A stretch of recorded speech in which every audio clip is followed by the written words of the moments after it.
Hi, this is David. Thanks for listening to Making Flooring Easy, this really huge mini episode series on which floors are best for which rooms. And the last one I did basically gave a broad brush approval of laminate for families with small children. But the fact is there are places laminate shouldn't be, so I want to make sure that I cover that. And so here's today's piece: where can't laminate flooring go? Many manufacturers market their laminate floor products as install anywhere floors, and laminate flooring certainly is very versatile. But as with any material, it has a few limitations. Here's what you should be cautious about. Moisture. In areas of excessive moisture, you might want to go with a 100% waterproof flooring option, and here's why. Just as we don't want to flood a floor even if it is water resistant, we also don't want to put just any laminate, even a moisture-resistant one, into a steam room, or the domestic equivalent, a bathroom. If you have an active shower, one used daily, the bathroom can be an area of consistent moisture, not for just the spills, but the excessive humidity steam can cause. As a rule, you want to keep laminate floors away from heavy amounts of steam or water, so you should usually rule out laminate for a bathroom. A prolonged exposure can cause your planks to warp.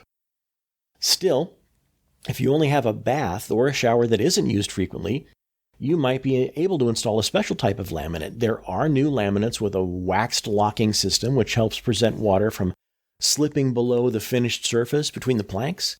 In these cases, you'll want to research your product well and make sure that the manufacturer is guaranteeing what you want from the floor.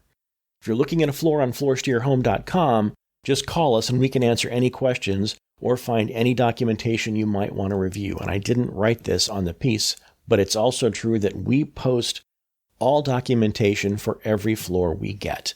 If they send us 1, 2, 3 different documents, then 1, 2, or 3 documents get posted on that product's page. So you can always read those documents before you buy the floor on our site. That wasn't in the piece. I guess that's a freebie, as people like to say. Wear and tear. Consider both the amount and type of traffic your floor will need to withstand, because different floors, even different laminates, are rated to handle differing amounts of use. The assessment is called the Abrasion Class Rating, or AC rating. Higher AC ratings mean greater durability. In a place with light residential use, such as a bedroom, a closet, or a home where shoes must come off at the doorway, a low AC rated floor, such as AC 1 or 2, could do just fine and may lower your costs.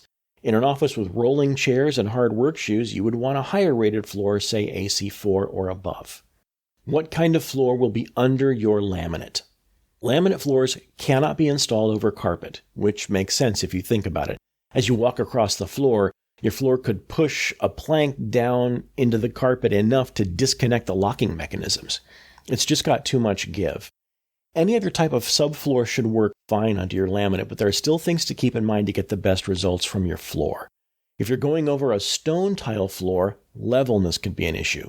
Some of these are very flat level floors, but a more natural looking grouted stone tile floor might not be a level enough surface on which to lay a laminate floor. Over an existing hardwood floor or plywood subfloor, laminates less than 7 millimeters thick might be a problem. All wood flooring expands and contracts due to changes in temperature and humidity, and for these smaller laminates, seams could separate and locking mechanisms could break. This would not be an issue over a concrete floor. Likewise, a fully glued down sheet vinyl floor, where a large one-piece roll of vinyl covers the whole floor, should present no problems for a laminate installation. There are a few brands of sheet vinyl which are not glued down. They just lay in place. Those would have to come up before installing a laminate floor. A peel and stick vinyl floor would also have to come up. A floating floor on top of something sturdy and stable is fine. However, a floating floor on top of a floor that is not perfectly stable can cause problems.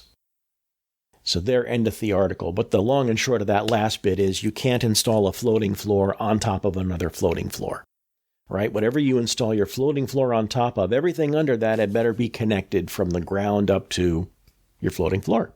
But that's it for laminates. And next I got a couple of weird ones.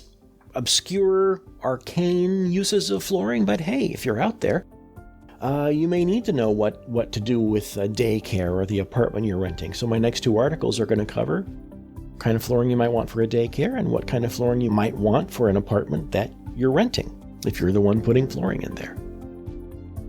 And as I said before, if you've got a question we haven't addressed on this podcast yet, or you just don't want to poke through our catalog and find it, that's fine. Call us at Floors to Your Home. We're not hard salespeople, we're just flooring answer people. Call us at 1-800-804-5251 with any question you have. Seriously. This podcast is executive produced by Floors to Your Home, or Dan Kahn, some combination thereof, and it is conceived, produced, edited, audio cleaned, all of that by W. David Lichty, and that's me. Music from each episode comes from the website freepd.com, where you can find music for your own podcasts, and for the most part, we generally wind up using music by Kevin MacLeod, who's been making free usable music for more than a decade, and it's generally really great stuff.